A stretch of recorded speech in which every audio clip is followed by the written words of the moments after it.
홀어머니 두고 시집가던 날 칠갑산 산마루에 울어대던 산새소리만 어린 가슴속을 태웠소. 제가 가장 좋아하는 가요, 주병선의 칠갑산 가사 말입니다. 여러분도 잘 알고 사랑하는 노래시죠? 절절한 가사말에 애절한 음색이 그만인 노래를 듣고 있으면 한참 전에 저 세상에 가신 우리 친정엄니 생각에 눈물이 맺히지요. 이 칠갑산이 자리한 아름답고 조용한 고장, 충청남도 청량이 제가 살아온 터전이죠. 나고 자란 곳은 다른 지역이지만 시집와서 40년 넘게 살다 보니 제 고향처럼 여기를 사랑합니다. 우리 집 어떤 여자는 내 고장을 이렇게나 싫어하지만 말입니다. 시골도 어느 정도 시골이어야 말이지. 이건 그냥 시골도 아니고 아직도 쌍팔년도 모습의 깡시골. 아휴, 내 팔자 내가 꼰 거지. 그딴 놈 뭐가 좋다고 코 끼어서 이런 집에 내 발로 들어갔는지.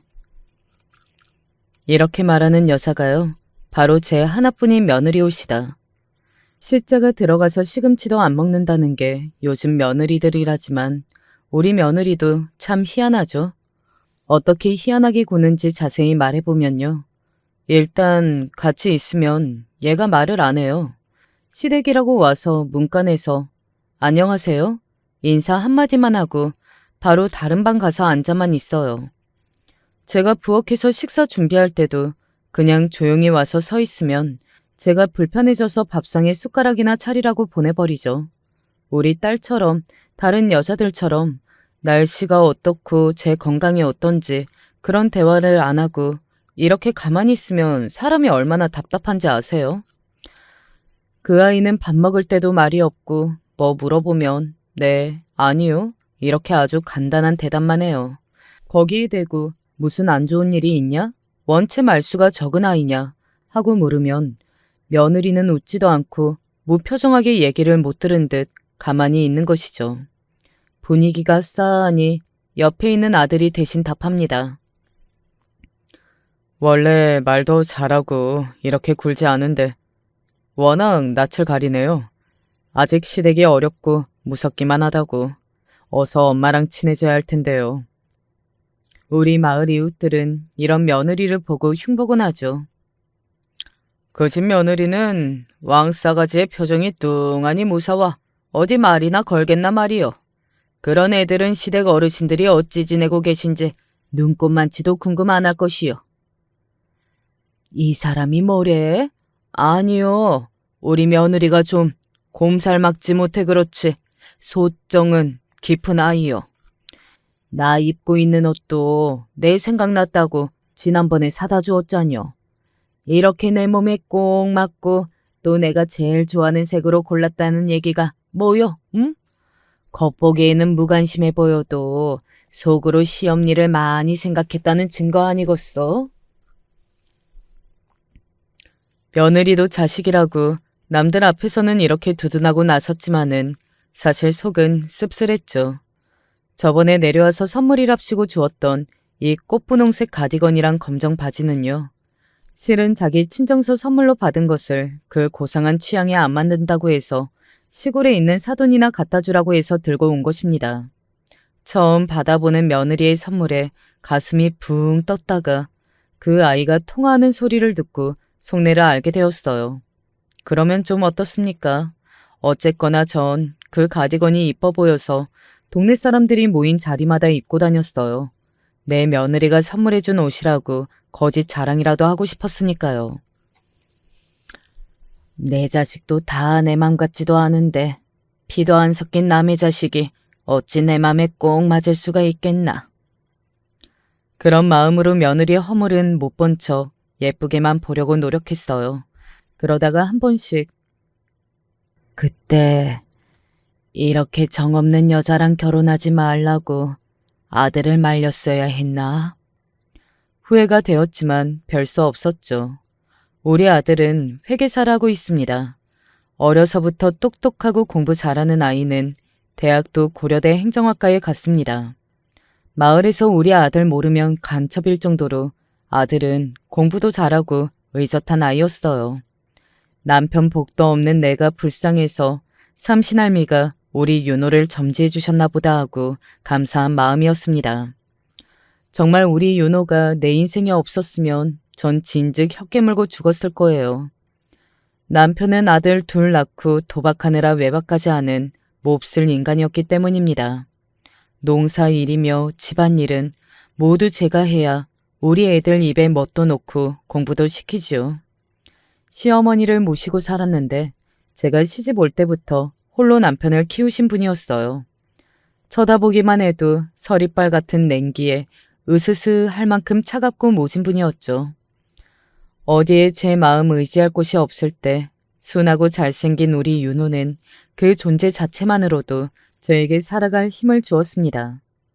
또 3년 뒤 태어난 딸 윤영이도 방실방실 잘 웃고 이야기는 또 어찌나 재밌게 하는지 우리 딸 덕에 살면서 웃을 일이 참 많았죠. 언니, 오늘 진척댁 아줌마 이상해 보이지 않았대요? 내가 아까 딱 보고 말았지 뭐야. 진척댁 아줌매가 막걸리에 거나하게 취한 아제비를 막 낑낑대며 부축해오다가 그만 자빠졌어요. 화가 얼마나 났는지 아줌매가 아저씨를 내동댕이 치고 막 발을 동동 구르면서 악을 쓰는겨. 기여? 어쩌다 둘 다 자빠졌디야? 아줌매가 그만 소똥을 밟지 않았겠어요? 자빠진 아줌매가 뭐라는 줄 알아요? 내가 똥 같은 남정네랑 사니께 소똥도 발에 턱 붙나 보네. 잉?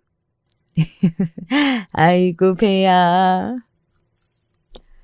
시어머니 구박 한바탕에 눈물을 훔치고 있었는데 우리 딸이 일부러 저 웃기려고 해준 이야기였던 거죠. 기특한 딸의 마음에 억지로라도 더 웃고 그렇게 시름도 기구한 팔자도 잊어버렸습니다. 그래도 너희 아버지가 석재 아버지만치만 해도 난 바라는 것이 없겠어. 어젯밤에 집 나가서 아직까지 얼굴 콧배기도 안 보이자뇨. 노름하는 사람은 날밤을 새도 대가 나지도 않은가 보다. 진척댁 남편은 논일이라도 성실히 하는 사람이었죠. 가끔 술 먹고 돌아댕기다가 사고를 치기는 해도 그게 뭐 큰 흉인가요? 우리 집 양반은 가장이라는 사람이 애들은 학교는 잘 다니는지 식구들이 뭘해서 먹고 사는지 관심도 없는 사람이었으니까요. 지난번 친정에서 보내주신 꿀을 한 대 접어서 진천댁에 가지고 갔습니다. 아까 잣 빠졌다면서 몸은 괜찮어? 석재 아버지 요 놈으로 꿀물 좀 타드려. 아유, 술을 그만치 마셔댔으니 꿀물 들어갈 자리도 없을 거요. 어째 윤영이가 우리 꼬락서니 보고 얘기한겨? 아까 나를 봤나 보구먼. 이런들 어떻고 저런들 어떻나. 윤호 아버지는 어제 나가서 아직도 안 왔슈. 그래도 석재 아버지만한 서방 없으니 잘 챙겨요. 자기는 어디 아픈 데 없고. 난 됐슈. 윤호 아버지가 그러고 돌아다니는데 그 집 할매는 제 아들에게 아무 소리도 않고 아주 양반 나셨네. 양반요? 아이고, 아까 나보고 가세 갖고 오라는데 빨랑 안 왔다고 연병을 가시네라고 눈물 쏙 빠지게 타박하시던지. 시험에는 내가 불쌍도 안 하나. 왜 나만 보면 꼴비기 싫다고 구박하고 왜 이러는겨? 가착해 지내는 친척댁과 시댁살이 서름, 못난 남편 흉보며 한바탕 수다로 시름을 털어내고 살았죠. 그런데요, 이래저래 살고 있는 저는 뜻하지 않은 일로 더 힘든 시집살이를 견뎌야 했습니다. 밭일을 마치고 집에 오는데 어떤 남자 2명이 우리 애들을 붙잡고 얘기하는 걸 봤는데 그 모양새가 심상치 않았거든요. 그 2사람은 바로 형사였던 것입니다. 김정식 씨가 너희 아버지냐? 지금 어디 계셔? 모릅니다. 저희 아버지는 며칠째 집에 안 들어오셨는데요. 너희 아버지가 뭔 일 친 줄 아냐? 옆 동네 비닐하우스에서 동네 사람들 불러다가 부추기고 도박판을 몇 번이나 벌려놨어. 도박판을 연 건 중한 죄를 지은겨. 너희들이 아버지라고 숨기면 재미없다, 예? 진짜요? 그럼 경찰에서 잡아가려고 오신 거예요? 우리 아버지 잡아가지 마셔요. 아휴, 학교 댕기는 애들이 뭘 안다고 애들 붙잡고 그러는겨. 내가 그 사람 마누라니까 나랑 얘기해요. 남편은 노름하고 다녔지만 요사이처럼 며칠씩 집에 안 들어오는 일은 좀채 없었습니다. 그런데 4일째 집에 안 들어와서 뭔 일이 난 줄 알고 걱정하던 차에 이렇게 형사들이 집에 들이닥친 것이었어요. 형사들은 아예 도박판을 열었다며 남편을 찾으러 다니고 있다고 했습니다. 만약 진짜로 내 남편이 그런 못된 짓거리를 했다면은 내가 직접 그 사람 잡아다가 경찰서로 보낼 것이요. 그러니 내 애들 앞에서 못난 아버지라고 들쑤시지 말고 이만 나가줘요. 네가 것이 하늘 같은 서방을 잡아다 경찰 앞에 바친다고 했냐? 뭐요? 우리 아들이 진짜로 도박판을 했다는 증거라도 있어서 사람을 이래 잡으러 왔다는 거요? 형사 양반들. 집에 들어온 시몬은 다짜고짜 형사들과 나를 잡아 죽일 듯이 노려보며 소리를 질렀습니다. 자기 아들이 그럴 리 없다며 생떼를 써대니 형사들은 그 노인네를 어찌할지 못했죠. 자자, 어르신 진정하시고요. 어쨌든 지금 김정식 씨는 이제 수배자니까 집에 혹시라도 숨겨두면 식구들까지 잡혀갑니다. 남편분 찾게 되면 꼭 여기 경찰서로 연락 주셔요. 소금까지 한 바가지 내와서 뿌려대는 시어머니를 피해 형사들은 다급히 집 밖으로 나가버렸죠. 어머니, 어쩌면 좋아요. 애들 아빠가 설마 그런 일까지 했을까요? 니는 저 형사들 말만 믿냐? 우리 정식이가 얼마나 착한 놈인데. 그럴 리가 없다. 그럴 리가 없어. 하지만 형사들이 남편을 숨겨주거나 하면 우리까지 벌 받는다고 하잖아요. 애들까지 아버지가 이런 짓 한 걸 알게 되었으니 제 속이 문드러져요. 어머님도 아들이라고 감싸기만 할 일이 아니시란 말이에요. 아, 시방, 네가 나를 가르치는겨? 감히 시엄니를? 그때였습니다. 시어머니는 제게 왼쪽 뺨 한 번, 오른쪽 뺨 한 번, 이렇게 2번의 손찌검을 했습니다. 제 아들이 수배자까지 간 것에 도리어 저에게 화풀이를 한 것입니다. 봉변당한 서방을 도와줄 생각부터 해야지. 매정하게 그딴 소리밖에 못하겠냐? 그래, 내 아들은 엄니가 챙겨야지. 너 같은 마누라가 뭐라겠냐? 내가 찾아오마. 시어머니는 그 길로 집을 나섰습니다. 그렇게 한참을 아들 찾겠다고 이 동네 저 동네 들쑤시고 다니셨어요. 아침을 6시에 드시고 나가서 해가 져서 돌아오는 노인네 걱정이 되어 만류했지만 그분은 제 말을 들을 양반이 아니었습니다. 그러기를 한 달이나 지났을까요? 종국의 시어머니는 자기 아들 얼굴도 한번 못 보고 저승의 다리를 건너시고 말았습니다. 가래 울천에 어머니가 빠져있는 것을 발견한 이웃 주민의 신고로 경찰이 가보니 이미 변을 당하고 만 뒤였다고 합니다. 저는 정확히는 모르겠어요. 그 성성한 노인네가 진짜로 실족해서 변을 당한 건지 아니면 아들 없는 세상 살기 싫어 제 목숨을 끊으신 건지 이미 돌아가신 망자의 진실은 알 길이 없죠. 시어머니의 장례 치르는 동안에도 남편의 소식도 없고 아직 행방불명인 채였습니다. 경찰을 피해 도주하는 신세라 해도 자기에게 끔찍했던 어머니의 비보를 듣지 못한 걸까? 아니면 그 역시 잘못되어 못 오는 건가? 제 불길한 예감은 맞았습니다. 몇 개월 뒤에 남편이 사망했다는 소식을 경찰이 알려주었어요. 실신 확인차 본 남편의 주검은 형용할 수 없는 악취를 풍기고 얼굴이 일그러지고 온몸이 통통 부어서 내 남편인지 알아볼 수 없을 지경이었습니다. 전라도의 한 바닷가에서 주검으로 발견되었다는데 아마 술을 먹다가 절벽에서 떨어진 것 같다는 경찰의 설명에 그저 전 망연자실했을 뿐이었죠. 그렇게 연달아 시어머니와 남편을 보낸 저는 홀로 두 아이를 키우고 살게 되었습니다. 진천댁은 이렇게 저를 위로하더군요. 어차피 일이 된 마당에 군산댁한테는 차라리 잘 된 것이요. 아침 6시에 조식 받자고 며느리 닭다리 대고 사람 염장 지르는 말만 하는 시엄니야. 없는 게 낫지 않겠슈. 윤호 아버지도 젊은 나이에 안 됐지만은 그대로 뒀다가는 집안 살림 하나도 남기지 않고 거덜냈을겨. 노름쟁이 한 명이 있으면 그 집안이 어떻게 되는지는 군산댁도 알지 않우? 나는 이제 괜찮으니 고만 좀 뒤다보고 가서 할 일이나 해요. 화상이라도 남편은 남편이라고 눈앞에서 안 뵈면 괜찮은 줄 알았는데 이제 서방 없이 사는 과부라고 생각하니 밤에 잠도 안 오대요.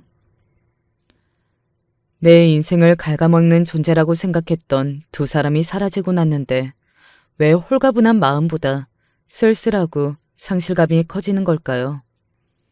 밤마다 잠을 이루지 못하고 애들 모르게 숨죽여 우는 날이 이어졌습니다. 어느 날 애들이 학교에 가고 난 뒤 탁자에 하얀색 편지 봉투가 보였습니다. 주인의 성정을 닮은 반듯한 글씨체는 바로 우리 아들의 것이었죠. 아버지가 또 할머니가 그렇게 되시고 나서 먹먹한 슬픔이 밀려오곤 합니다. 그렇다 한들 어머니 심정에 비할 수 없겠죠. 하지만 어머니를 힘들게 하던 분들이 곁에 없으니 전 안도하는 마음도 듭니다. 이런 제가 아버지께 큰 불효를 저지른 것이지요. 하지만 아들인 제가 꼭 성공해서 어머니 고생하시는 일 없도록 할게요. 저랑 윤영이만 믿고 기운 차리세요. 아들의 편지를 가슴팍에 밀어넣어 놓고 몇 시간이나 울어댔습니다. 눈물이 마르지 않는 셈이라는 것을 그때 처음 경험해 보았죠. 참 이상하게도 아들의 위로 덕분인지 한참 마음껏 울어서인지 그날 밤부터는 잠을 잘 수 있었습니다. 내 아이들 봐서라도 불러주는 곳은 어디든 가서 내 몸이 부서져라 돈을 벌었습니다. 내 지갑은 돈이 들어오는 곳이지 나가는 곳은 없다고 동네 사람들이 손가락질했지만 아무려면 어떤가요? 그렇게 악착같이 살았던 덕분에 내 아들 대학교 입학금도 낼 수 있었거든요. 우리 딸 윤영이도 덕성여대에 들어가서 자식들은 모두 서울로 보내고 혼자 남았어요. 나는 청양에서 우리 애들과 매일 통화하고 문자하는 낙으로 살았습니다. 자식들이 좋은데 취직하고 결혼까지만 하면 이제 내 도리는 다 했구나 했죠. 벼가 잘 익어가는 어느 가을날 밭일을 마치고 돌아오는 길에 집 마당에 아들이 어떤 여자와 서 있는 것이 아니겠어요? 아들은 저에게 결혼 승낙을 받겠다고 사귀던 아가씨를 데리고 온 것이었습니다. 하얀 블라우스에 감색 치마를 입고 긴 머리를 늘어뜨린 아가씨는 저에게 고개를 숙여 인사를 하고는 저를 슬쩍슬쩍 보더군요. 얘는 귀한 손님 데리고 올 거면 온다고 미리 얘기하지 그랬냐. 엉클어진 머리와 밭일하느라 흙때 묻은 몸빼바지를 처음 만난 예비 며느리에게 보여준다는 것이 좀 불편했습니다. 어차피 우리 집 사람이 될 아이지만 예의를 갖춘 옷차림으로 좋은 인상을 주고 싶었어요. 서둘러 방에 들어가서 간단히 씻고 한복을 골라 입고 머리도 점매서 애들 앞에 나섰습니다. 오, 우리 엄마도 이렇게 꾸며 입으니까 마치 딴 사람 같네요. 윤호 씨가 어머님을 많이 닮았는가 봐요. 어머님께서 참 미인이시네요. 아유, 늙은 사람한테 실없는 말로 장난치면 못 쓴다. 너희들 인자 점심 먹어야지. 애들 밥 해주려고 급히 부엌으로 들어가려는 저를 아들이 붙잡았습니다. 이거 죄송해서 어쩌죠. 급한 마음에 엄마한테 이 사람 소개해주고 싶어서 바람처럼 왔는데 자시간이 있어서 1시간 뒤에 바로 올라가야 해요. 그래도 이렇게 멀리까지 왔는지 엄니가 밥도 못 해주고 어떻게 보낸대?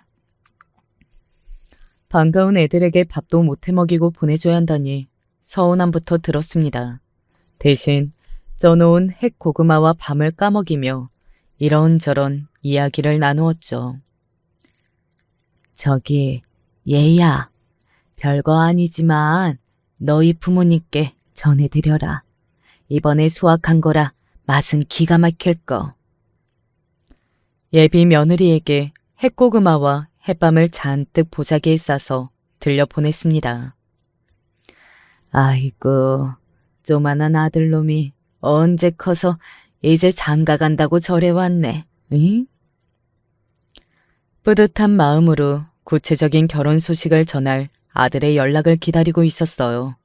하지만 아무리 기다려도 아들은 결혼 이야기나 상견례 얘기도 없기에 아들에게 전화해 넌지시 물었어요. 나는 네가 좋다고 하는 아가씨는 누구든 좋았을 사람이요. 근데 지난번 데리고 온 아가씨는 어떻게 잘 지내고 있는겨? 어째 아직까지 결혼 얘기가 없다니? 우리 아들은 좀처럼 자신의 속내를 드러내지 않는 아이였어요. 특히나 아프거나 힘든 일이 있을 때면 제 엄니 속 끓을까 봐서 더 입을 닫는 그런 아이요.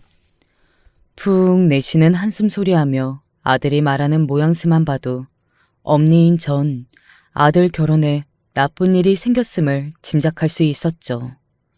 혹시나 제 오랍의 사정을 아는가 해서 딸 윤영이에게 물어보았더니 아들과 결혼할 아이의 친정집에서 우리 아들을 반대한다고 했습니다. 어디에 내놔도 부족함 없는 내 아들이 뭐가 마음에 안 들까 노여운 마음이 들었지만 그보다 힘들어할 아들 걱정이 더 되었죠. 아들을 위해 해줄 수 있는 일을 고민하다가 독한 마음 먹고 예비 며느리에게 전화했습니다. 아가, 잘 지내고 있었니? 내가 긴히 할 얘기가 있어서 너 바쁜 줄 알지만 이렇게 전화를 했구나. 네, 무슨 용건이세요? 용건이라는 단어에 멈칫했습니다. 결혼하겠다고 인사도 드리는 사이에 용건이 없으면 전화하면 안 된다는 듯이 들렸거든요. 예비 시어머니가 먼저 연락했는데 꼭 그렇게 얘기해야 할까? 당황한 마음을 가다듬고 최대한 친절하게 이야기를 이어갔죠. 윤호가 제 심란한 이야기를 나에게 직접 할 아이는 아니고 어찌 통해 들었는데 너희 집안에서 윤호를 반대한다는 것을 알았다.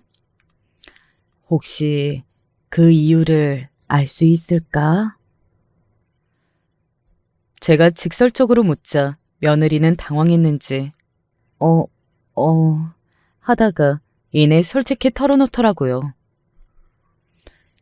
어머님 기분 나쁘시겠지만 저희 부모님 입장을 그대로 전해드릴게요. 윤호 씨는 능력도 있고 사람은 마음에 드는데 집안이 좀 꺼려진다고 하세요. 서울 태생인 저희 집에서 부산이나 대전 정도의 집안도 아니고 청량은 아주 낯선 시골이에요. 속된 말로 소 팔고 쌀 팔아서 자식 뒷바라지한 홀어머니께서 며느리에게 바라시는 것이 많을 것 같다고 걱정하시죠. 그 아이의 한마디 한마디가 남들에게는 충분히 그래 보일 수 있는 사실이었기에 반박할 말이 없었습니다. 하지만 전 정말 아들과 결혼할 아이에게 원하는 것이 없었는데 그것에 대해서는 억울한 마음이 들었죠. 그래, 딸 키운 부모 입장에서야 그러실 수 있겠구나. 그러면 부모님께 이제 내 얘기를 좀 전해주려무나. 나는 자식 키우면서 뭐 바라고 한 적은 없는 사람이다. 윤호가 결혼하든 윤영이가 시집가든 난 내 고장에서 혼자 잘 살아갈 것이고 자식은 자식대로 잘 살아주기만을 바란다. 명절이다 제사다 하며 너는 물론 자식들에게 강요할 것은 전혀 없고 시어머니로서 내 최선의 도리를 지킬 것이니 내 걱정 마시라고 잘 말씀드려다오. 예비 며느리는 제 이야기를 잘 정리해서 사돈댁에 전해드린 모양인지 윤호는 그 다음 주에 상견례 날짜를 정했다고 얘기했습니다. 그리고 상견례를 마치고 와서 딸 윤영이는 씩씩거리며 집에 들어와 불만을 토했습니다. 오빠, 정말 그 언니가 최선이야? 몇 번 만나면서 언니가 좀 냉정한 사람이라고 생각은 했지만 그 집 식구들 보고 나니 내 느낌이 맞다는 확신이 드네. 서울 깍쟁이들은 예의를 지켜야 할 자리에서 할 말 못할 말 다 해야 직성이 풀리는 거냐고. 우리 엄마가 혼자 우리 키우신 게 자랑스러운 일이지. 그게 자기들 근심거리라면서 말끝마다 홀어머니, 홀어머니, 시골이 어떻고 무시해대잖아. 저 어머니도 그 자리가 많이 불편하셨을까요? 아니요. 엄니는 정말 괜찮았어. 그 집에서 예약했다는 식당 밥도 맛있었고 일단 사돈 어르신들이 너를 마음에 들어 하시니 그거면 되는 거지. 아들에게 애써 괜찮은 척했지만 사돈댁과의 만남으로 제 가슴은 저릿저릿 아렸습니다.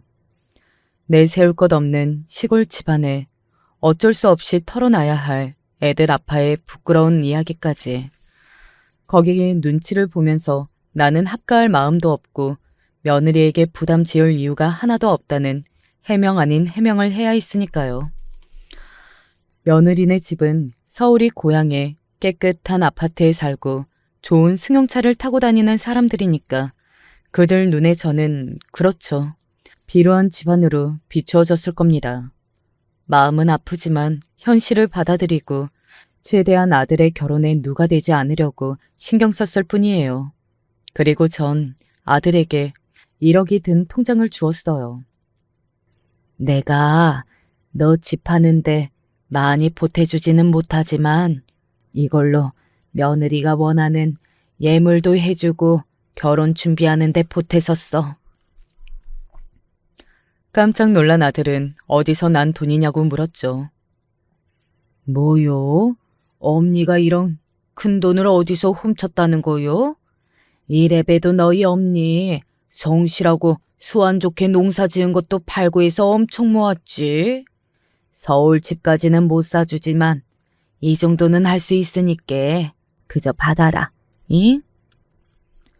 엄니가 절 어떻게 키우셨는지 누구보다 제가 잘 아는데 아들 결혼한다고 무리하시는 거 아닌지 걱정돼서요. 죄송해요. 엄마를 모시지도 못하고 청양에 홀로 두고서. 그런 소리는 하지 말어. 요새 어느 시어머니가 아들 며느리 눈치 보고 같이 산다니? 너네만 행복하면 엄니는 그뿐이다. 순조롭게 아들은 결혼식을 준비했고 저도 바빴습니다. 30년이 넘게 살아온 낡은 집을 수리하기로 했기 때문이죠. 이게 뭐 하는 일이요? 응? 군산댁 내 집을 이리 크게 손보는겨? 갑자기 왜? 이제 며느리 될 애도 집에 자주 올 테고 서울 애가 시골집에 지내면 불편할 거 아닐까 싶어서 미리 수리해 두려고. 큰맘 먹고 집을 현대식 깨끗한 집으로 바꾸려고 마루에 사시창도 새로 달고 지붕도 하늘을 닮은 파랑색으로 칠했습니다. 애들 때문에 시작한 공사였지만 새 단장한 집을 볼 때마다 돈 생각이 안 날 만큼 제가 좋더라고요. 우리 집이 마을에서 제일로 좋다며 마을 사람들도 자주 모여서 수리하길 참 잘했다 싶었죠. 군산댁 쌈짓돈이 어마무시하다는 소문이 있더니만 이렇게 집수리도 턱 하고. 근데 있잖여. 수리하면 뭐요? 아들네가 뭐 그리 자주 뒤다보지도 않잖여. 성님은 뭐 그런 쓸데리 없는 말을 하고 그려요. 자식 흉보는 소리에 속이 상했지만 사실이 그랬습니다. 마음을 내려놓는다고 내려놨지만 생각보다 더 아들네는 집에 안 왔어요. 명절에 며느리네 친정에 먼저 가도 괜찮다. 우리 집 제사도 많으니 너희 아버지 기일에만 오너라. 제사 음식도 내가 다 하마. 이렇다 보니 1년에 며느리를 보는 횟수는 많아야 4번. 코로나 때에는 조심한다고 해서 한 번이나 봤을까요? 아들네에 분란 주고 싶지 않아서 배려랍시고 전 그리 지내왔습니다. 제가 며느리를 어려워하고 며느리는 우리 집에 오면 불편해하는 기색이 역력하니 아들은 중간에서 입장이 난처했을 것입니다. 그래서인지 아들 혼자 혹은 손주만 데리고 가끔 청양에 내려오곤 했어요. 저도 며느리 없이 아들 손주와 있을 때가 한결 마음이 편하고 제 마음 가는 대로 해줄 수 있어 좋았습니다. 며느리의 허물은 애써 눈을 감고 귀여운 우리 손주를 낳아준 것만으로 고마워하기로 했죠. 그러던 중 설날에 집에 내려온 며느리가 통화하면서 하는 얘기를 엿듣게 되었습니다. 너도 참 불쌍하다. 요즘 누가 시댁에서 명절 연휴를 다 보내? 나처럼 하루만 딱 있다가 바로 친정 가서 쭉 지낼 거야. 근데 남편이 지랄 안 하냐고? 신혼 때는 내가 시댁에 안 가려고 한다고 자기 엄마가 너 표정 때문에 눈치 본다고 갔다 와서 막 뭐라 하기도 했었지. 근데 지가 그러면 어쩔 거냐고. 못 참겠으면 이혼하고 애는 내가 데려가겠다고 엄포를 놓으니 남편이 별 수 있겠어? 그 말을 들으니 억장이 무너지고 화가 뻗쳐서 들고 있던 걸레를 바닥에 내동댕이 쳐버렸습니다. 꼿꼿하고 당당하게 세상 살아가는 아들이 나 때문에 며느리에게 무시당하고 저래도 군소리 못하고 살고 있었다니. 미울수록 내 새끼라 생각하고 보듬어 주려고 했지만 더 이상 며느리를 귀엽게 봐줄 수가 없더군요. 제가 너무 원통해하니 이야기를 듣던 진천댁이 하는 말에 머리를 얻어맞은 듯 했어요. 그 집 며느리가 보통 것이 아니여. 내가 그랬잖여. 좋게만 대해주면 그것이 당연한 줄 알고 지가 더 기고만장해질 거라고. 돼지도 먹이만 먹인다고 키우는 게 아니여. 엉덩이도 쳐주고 아픈 주사도 놔줘야 지대로 크는 거요. 진천댁 말이 맞는다는 걸 알고 있었지만 그래도 내 자식은 다를 것이라며 좀 더 며느리를 믿어보기로 했습니다. 그러던 어느 날 점심을 먹고 돌다가 울컥하는 신물을 세면대에 토했을 때 눈앞에 핏덩어리들이 보였습니다. 아니, 이게 뭔 일이요? 몇 달째 소화도 안 되고 명치 쪽이 살살 아프다 해서 읍내 약국에서 받아온 소화제로 버텼었죠. 하지만 토열까지 하다니 내 몸에 큰일이 났다는 불안감에 당장 아들에게 전화했어요. 네, 병원 검사를 한번 해야겠다. 몇 달째 소화가 안 되고 피까지 토했지 뭐요. 큰 병원 예약 좀 해다오. 내 이야기를 듣던 아들은 몹시 놀랐고 당장 병원을 알아보겠다고 했죠. 다음날 아들은 모월 모일 서울에 있는 대학병원 검사를 예약했으니 고속버스 터미널로 오면 데리러 오겠다고 했습니다. 침착했던 아이가 얼마나 놀랐으면 몇 달은 기다려야 한다는 대학병원 예약을 바로 잡았는지 엄마를 생각하는 그 마음에 대견하고 뿌듯했어요. 그리고 검사 날짜에 맞춰서 서울로 상경해서 버스 터미널 대합실에서 아들을 기다렸습니다. 하지만 30분이 지나도록 보이지 않는 모습에 전 걱정되기 시작했어요. 이러다 어렵게 잡은 병원 예약 시간에 맞추지 못할까 봐서 아들에게 전화를 몇 번이고 했지만 아무리 해도 받지 않더군요. 하는 수 없이 딸 윤영이에게 전화했습니다. 아니, 엄마, 아직 터미널이면 어떻게 해요? 새언니 도착 안 했어요? 오빠가 출장이 잡혀서 새언니가 엄마 모시러 가기로 했다고 들었는데 내가 새언니에게 연락해 볼게요. 자식들의 연락이 닿지 않아 초조하게 약 30분을 더 기다리고 나서야 저 멀리서 딸이 땀범벅이 되어 나타났습니다. 아이고, 얘 땀 좀 봐라. 네가 왜 여기로 옮겨? 자세한 이야기는 가면서 하자고 딸은 제 팔을 잡아 끌고 서둘러 지하철 타고 병원으로 향했죠. 다행히 예약 시간에 늦지 않게 도착해서 검사를 기다리는 동안 딸은 저에게 물 한 컵을 내밀고 자신도 물을 벌컥벌컥 마시며 한숨을 돌렸어요. 시원해라. 이제야 살겠네. 새언니 연락이 너무 안 돼서 그냥 제가 유치원 원장님에게 급하다고 사정해서 바로 뛰어나왔어요. 우리 유치원이 여기서 버스로 6정거장이라 망정이지. 아니었음 늦을 뻔했네요.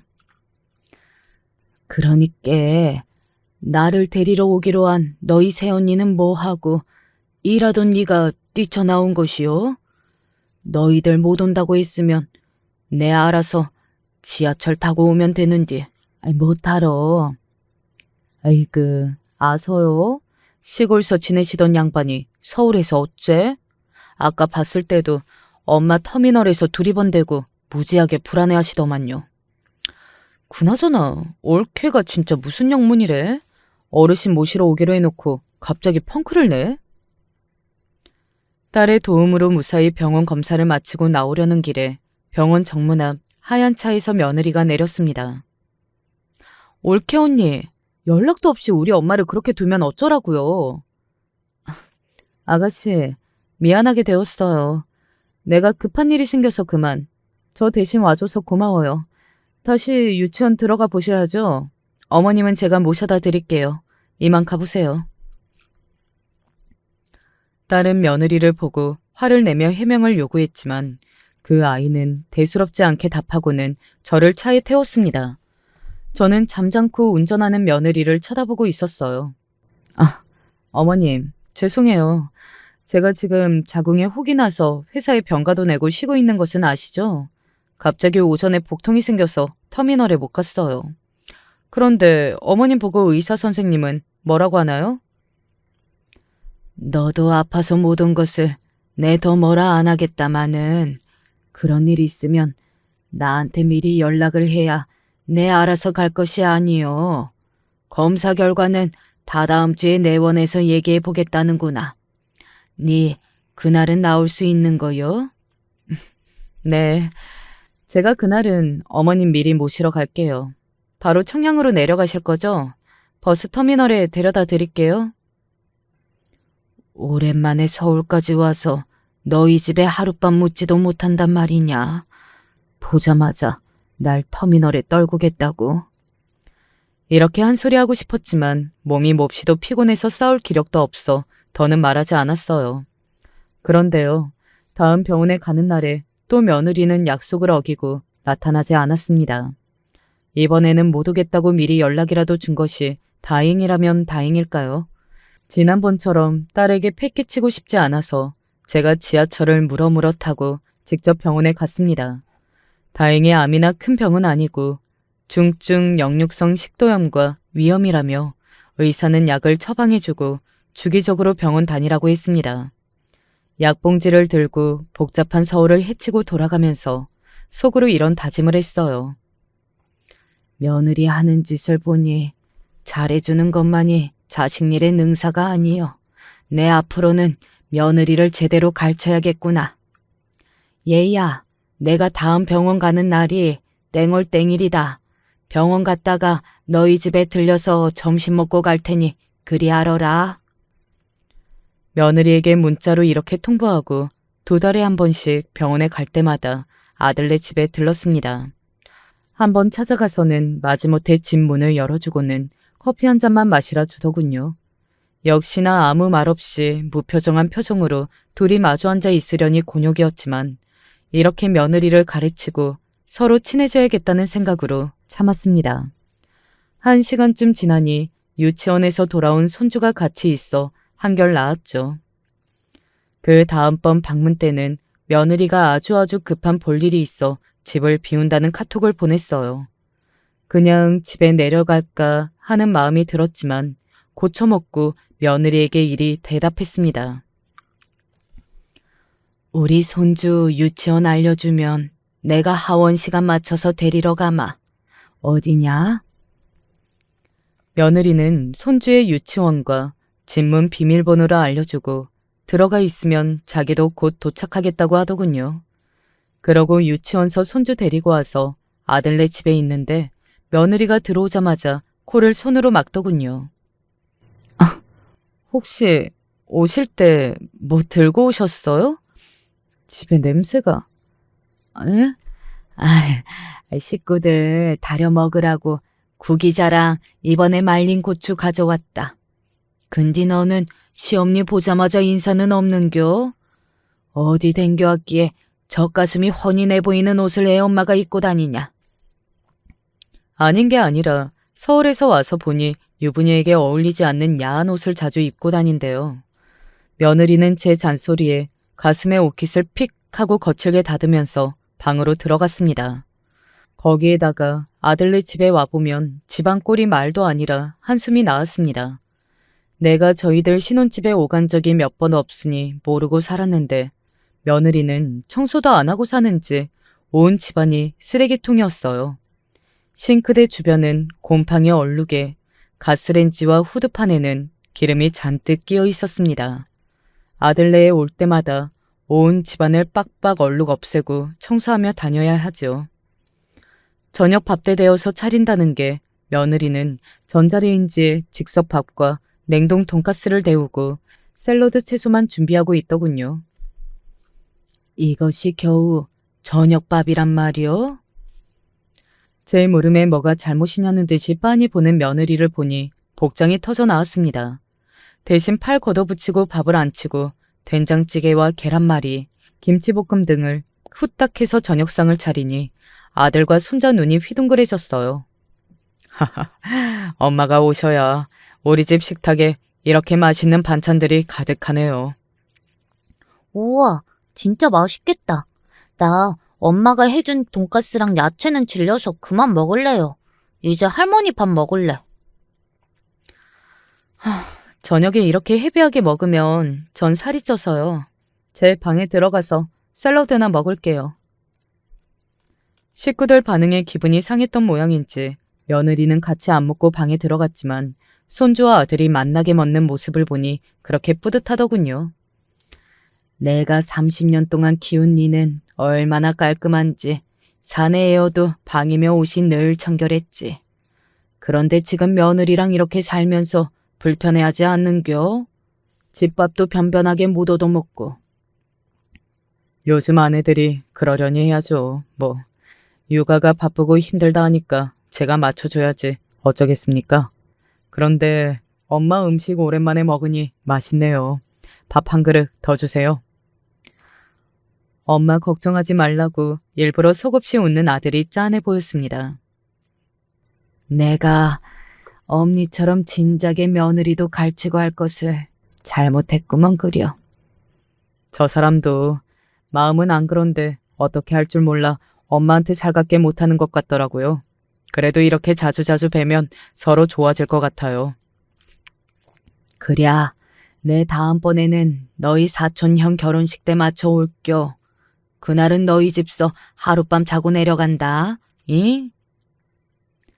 자고 가도 좋다는 며느리의 허락을 미리 맞지 않아 내심 걱정이었지만 이렇게 아들에게 얘기해 두었죠. 사실 아들네 집에 간다고 해서 며느리가 밥을 차려준다거나 효도는 받지 못합니다.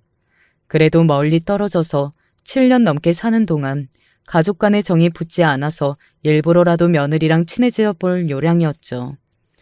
물론 그런 내 마음을 며느리는 깡그리 무시했지만 말입니다. 조카의 결혼식이 끝나고 아들 집에서 하룻밤 묵고 내려가는 길에 며느리에게 고마운 마음을 카톡으로 전했죠. 네 덕분에 편하게 잘 있다가 간다. 시어머니랑 하룻밤 지내는 게 처음이라 불편했을 텐데 고마워. 앞으로 너희들과 더 각잡게 지내고 싶구나. 그리고 도착한 며느리의 답장은 말이죠. 상놈의 자식이나 할 법한 말이었습니다. 아씨, 짜증나네. 뭘 또 와요. 어머님 오시면 온 집안의 시골 냄새가 진동해서 못 참겠거든요. 시골 거름 냄새, 쾌쾌한 된장 냄새에 나가자마자 페브리즈 한 통을 온 집안에 뿌릴 지경이니까요. 우리랑 어머니는 사는 세상이 다르니까 앞으로 집에 오지 마세요. 아들이 절 청량히 내려다주는 차 안에서 며느리의 카톡을 보며 입을 다물지 못했습니다. 아무리 생각해도 내가 이런 상스러운 말 들을 정도로 잘못한 것은 없는 것 같은데. 기가 막히고 억울해서 저도 모르게 눈물이 흘러내렸습니다. 여간한 일에는 눈물을 비추는 일이 없는 제 모습을 보고 아들은 깜짝 놀랐죠. 엄마, 무슨 일이 있으세요? 왜 갑자기 눈물까지 흘리시고. 이제 혼자 참을 일이 아니었습니다. 아들도 며느리가 어떤 아이인지 알아야 하니까 며느리가 보낸 말을 보여주었습니다. 불려수 같은 년이 제 남편에게는 꼬리를 감추고 살았던지 아들은 그 카톡을 보고 믿을 수 없어 했어요. 이게 진짜 내 아내가 엄마한테 보낸 거라고요? 진짜? 그러던 아들은 한마디도 안 하고 무서운 얼굴로 앞만 보며 운전했습니다. 우리 집에 도착해 내리면서 그런 아들이 걱정되었어요. 너 이거 보고 집에 뭔 일 내는 거 아니지? 엄니는 다 괜찮으니까 몸 조심해서 올라가라. 잉? 갑자기 아들은 차에서 나와 내 앞에 무릎을 꿇고 고개를 숙인 채 제가 죽일 놈입니다, 엄니. 엄니가 아버지랑 할매한테 맞고 고생하는 거 다 보고 커온 아들이 효도는 못할 망정 엄니 억장 무너지게 했으니까요. 엄니한테 도윤 엄마가 진심으로 사죄드리도록 곧 데리고 내려오겠습니다. 이러고 떠나는 아들 차를 바라보며 전 가슴을 졸였습니다. 무슨 사단이 나고야 말겠다는 불안함으로 밤잠을 설치고 다음 날이 되어 알게 되었어요. 벌어지고야 말 일은 벌어지고 만다는 것을요. 다음 날 아침 일찍 안사돈이 전화해서 내가 받자마자 고함을 치는 통에 정신이 없었어요. 시골뜨기 청것들이랑 이래서 섞이기가 싫었는데 당신 때문에 우리 딸이 울며불며 어제 친정집에 왔어요. 사이랑 대판 싸우고 어찌나 김서방이 독하게 굴었는지. 내 딸이 당신 앞에 무릎 꿇지 않으면 갈라서겠다고 하더라고. 아니, 사돈은 꼭 이렇게까지 시어머니 대접을 받으셔야겠습니까? 일단 사돈 고정하시고요. 언성부터 높일 일은 아니지요. 나도 어제 애들 사이에 무슨 일이 벌어진 건지 잘은 몰라요. 근데 어제 그 집 따님이 나한테 뭐라고 했는지 아십니까? 저는 안사돈에게 며느리의 카톡을 아주 큰 소리로 또박또박 읽어주었습니다. 저는 그저 아들 집에서 하룻밤 자고 간 것 말곤 한 게 없어요. 머물며 음식이며 설거지도 내가 다 했고 손주 목욕까지요. 전 시엄니가 아니라 파출부처럼 집안 일만 하다가 갔습니다. 따님이 집을 어찌나 더럽게 해놓고 사는지 그거 뒤치다꺼리 하기도 바빴죠.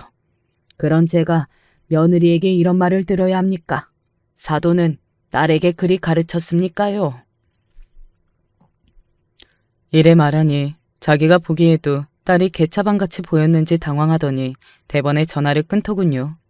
아들네 집에 무슨 일이 났는지 궁금해서 아들에게 며느리에게 전화해도 좀채 받지 않다가 딸이 저녁에서야 이야기를 전해주었죠. 우리 오빠 진짜 대단해. 몇 년 동안 점잖게 올케가 뭐래도 참던 사람이 꼭지가 돌았던데요? 지금 우리 집에 도윤이 와 있어요. 엄니 답답해서 숨 넘어간다. 무슨 일 났는지 자세히 설명 좀 해봐라. 응? 올케가 엄니 보러 청량에도 잘 안 가고 있던 것은 오빠에게 거짓말하고 애교 피우면서 불쌍한 척 연기했던 거였대요.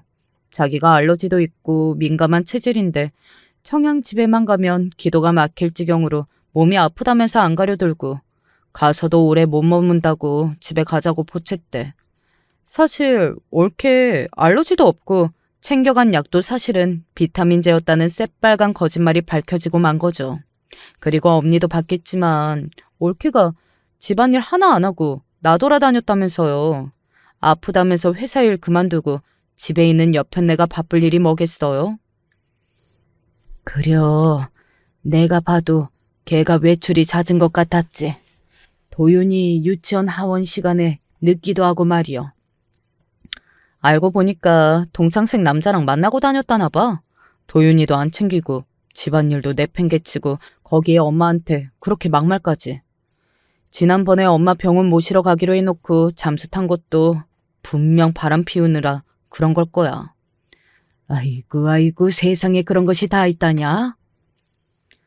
딸이 내뱉는 며느리의 행실은 속속들이 믿을 수 없었습니다. 그래요.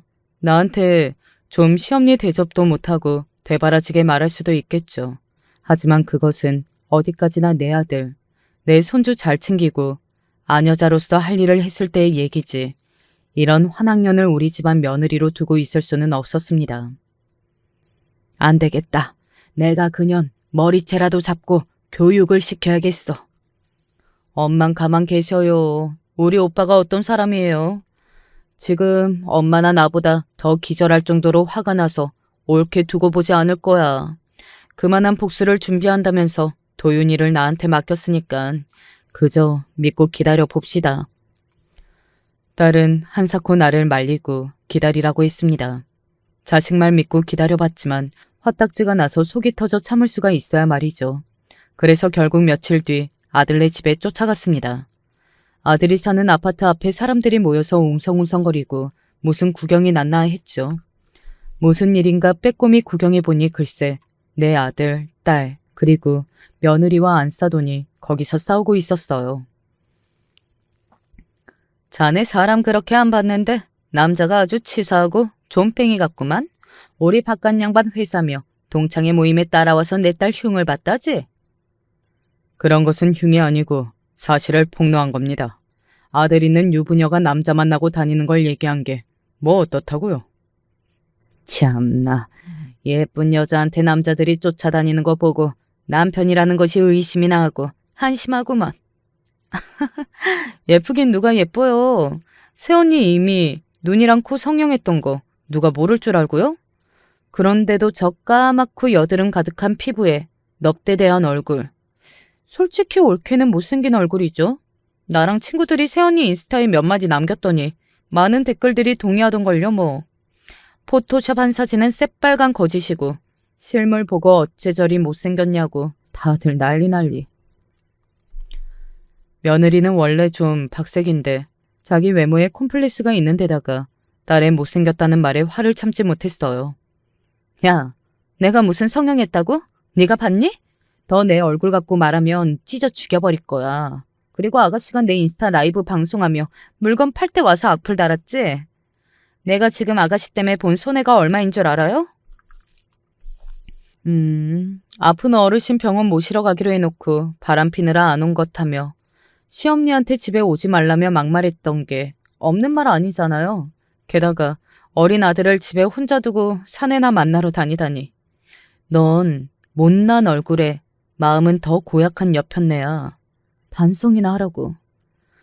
그러자 사람들은 며느리에 대고 하나같이 손가락질했어요. 아유 세상에, 요즘 저런 여자도 있나 보네. 뻔뻔스럽게 저러고도 뭘 잘했다고 남편과 시누이에게 악쓰는 것 좀 봐요.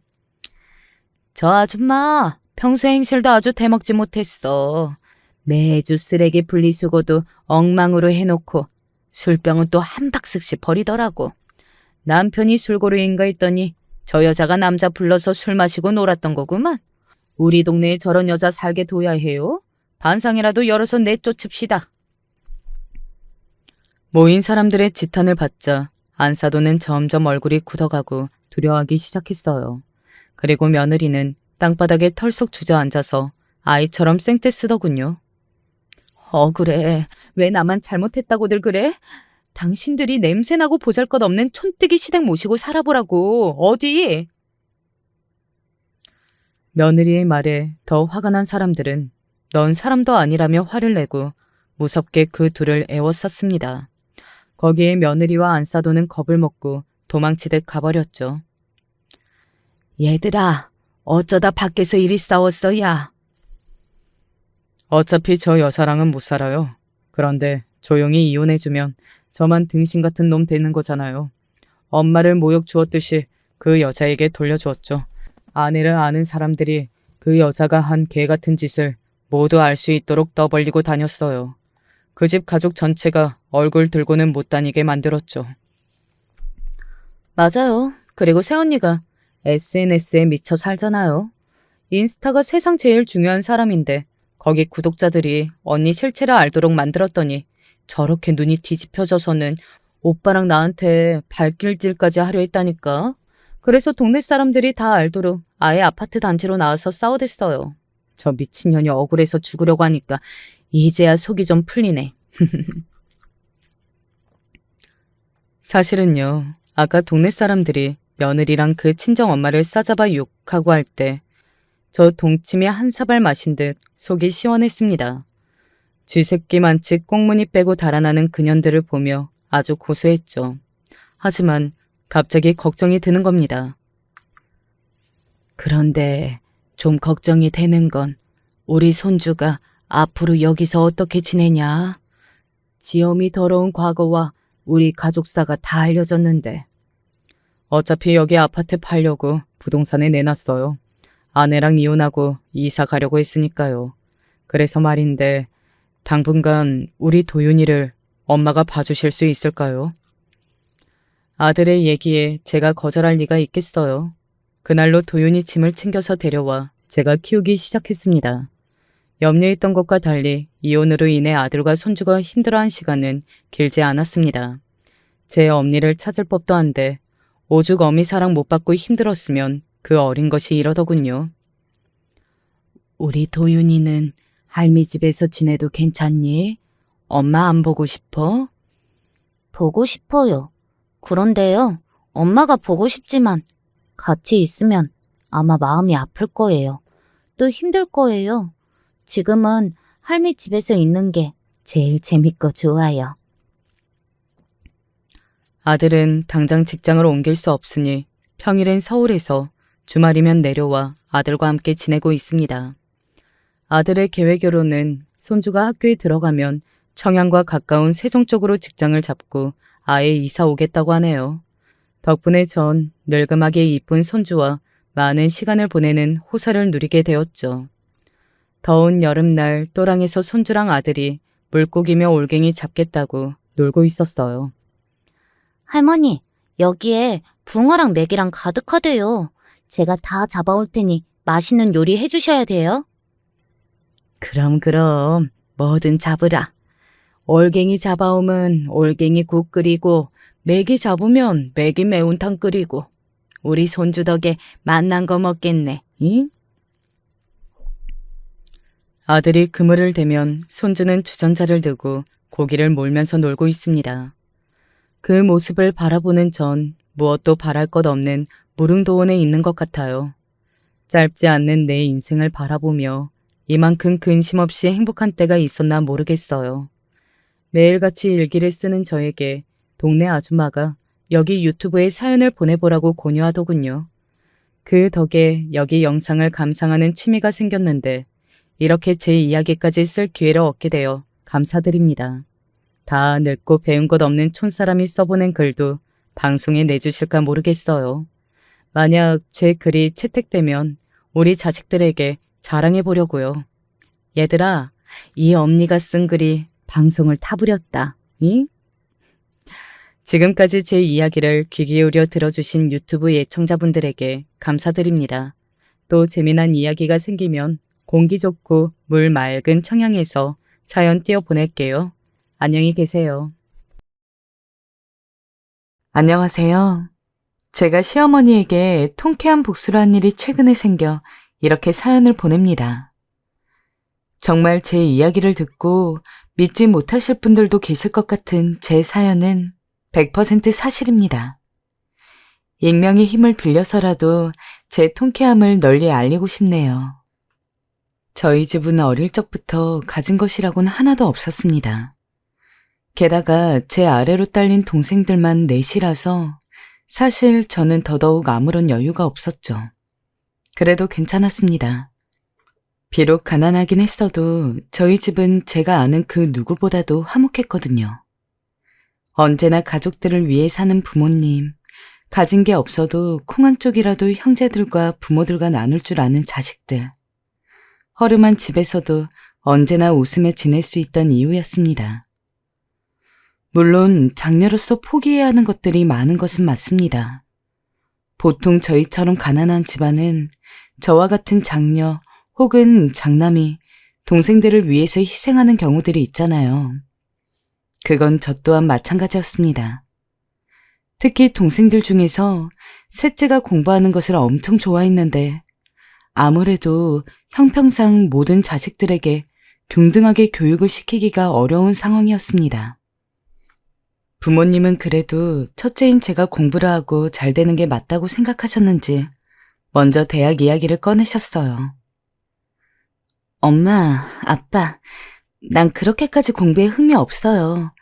차라리 아직 어리긴 하더라도 지금부터 이미 공부에 대해 의지를 보이는 셋째를 밀어주는 게 맞는 것 같아.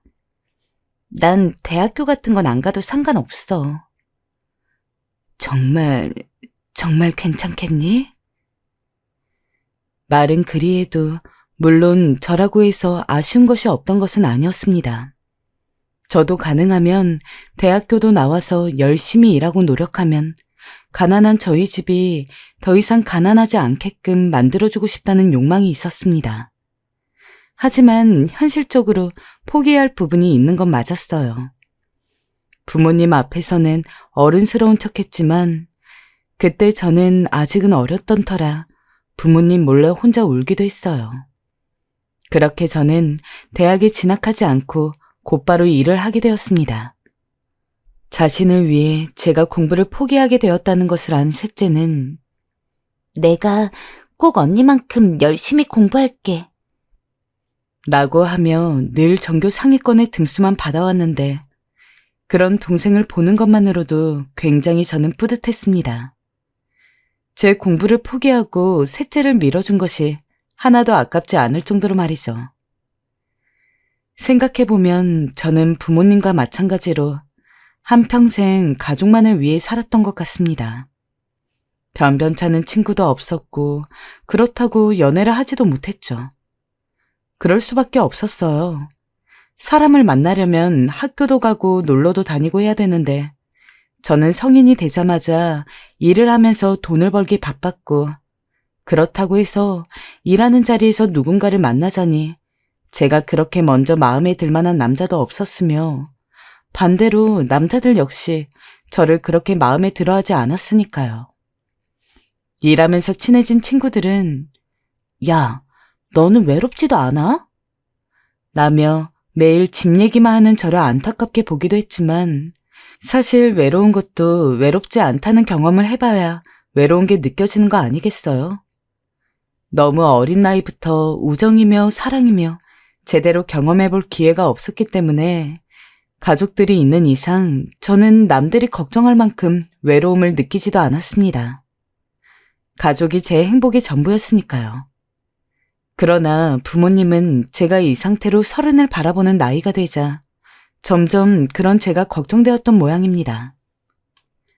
은희야, 너도 이제 슬슬 연애도 해보고 그래야 되지 않겠니? 언제까지 동생들 뒷바라지만 할 순 없잖아. 네가 원하면 엄마가 선자리라도 알아보마. 아니야, 엄마. 우리 막내 아직 성인 안 됐잖아.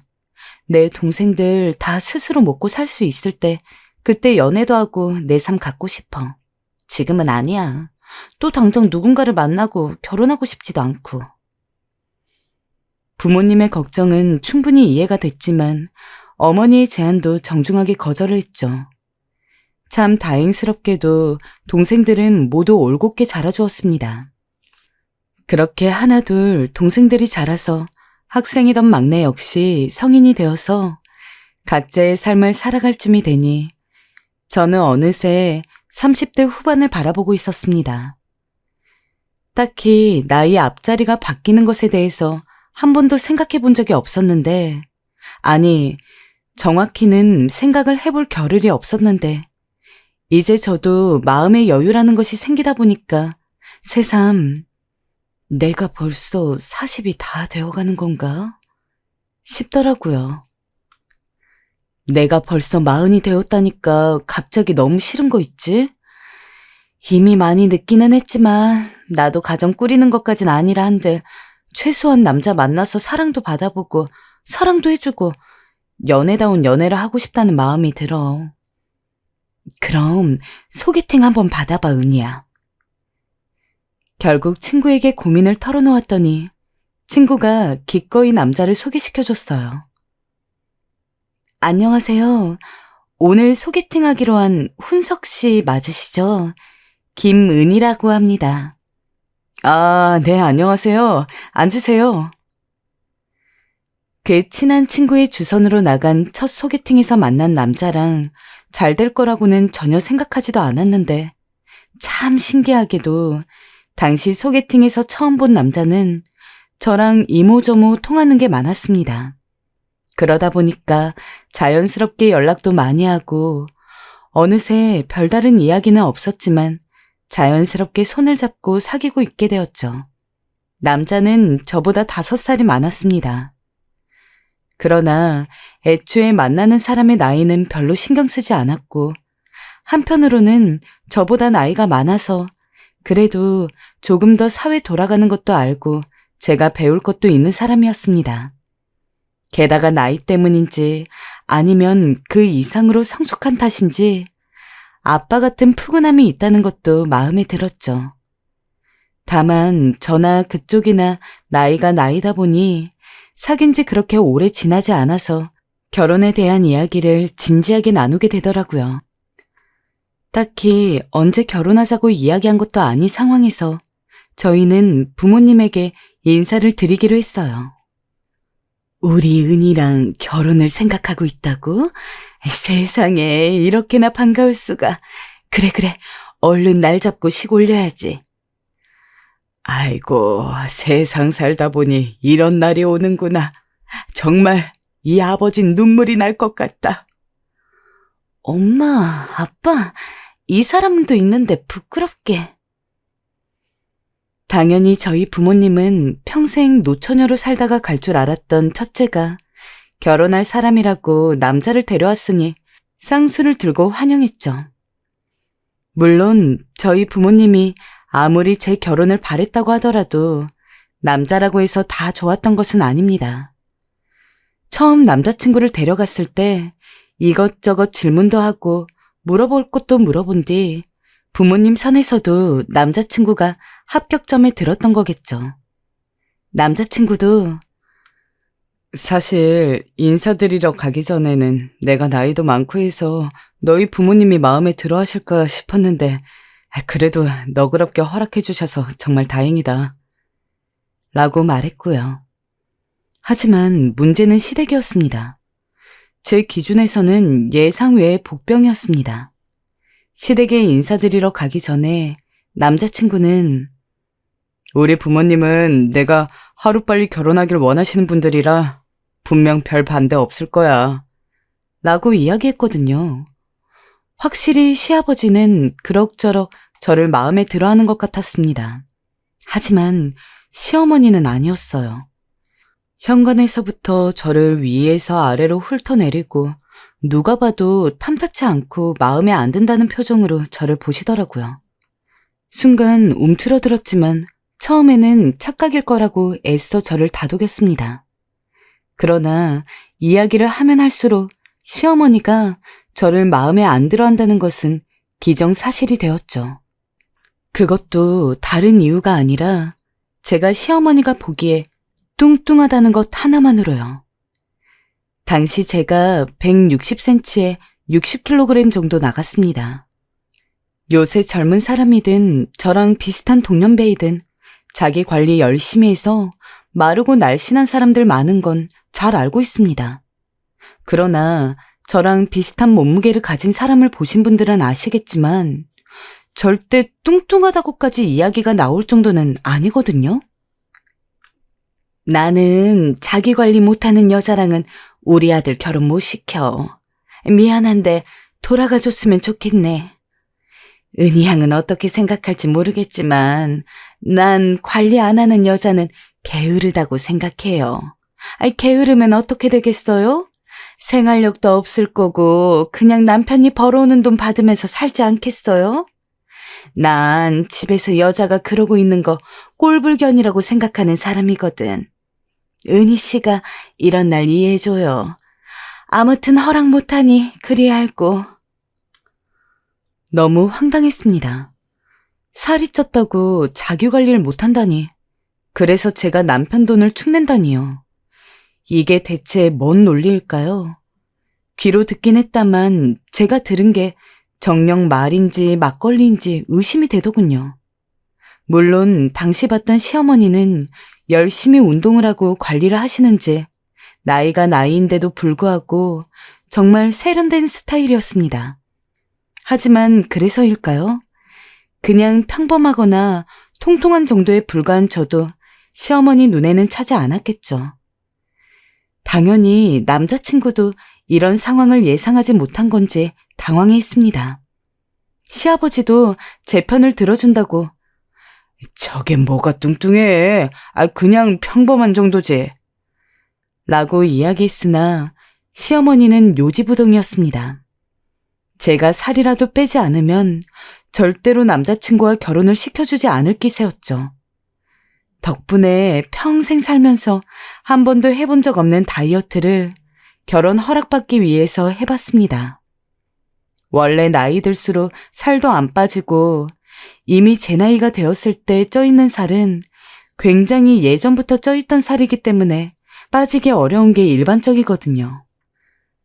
그래서 다이어트도 진짜 쉽지가 않았습니다.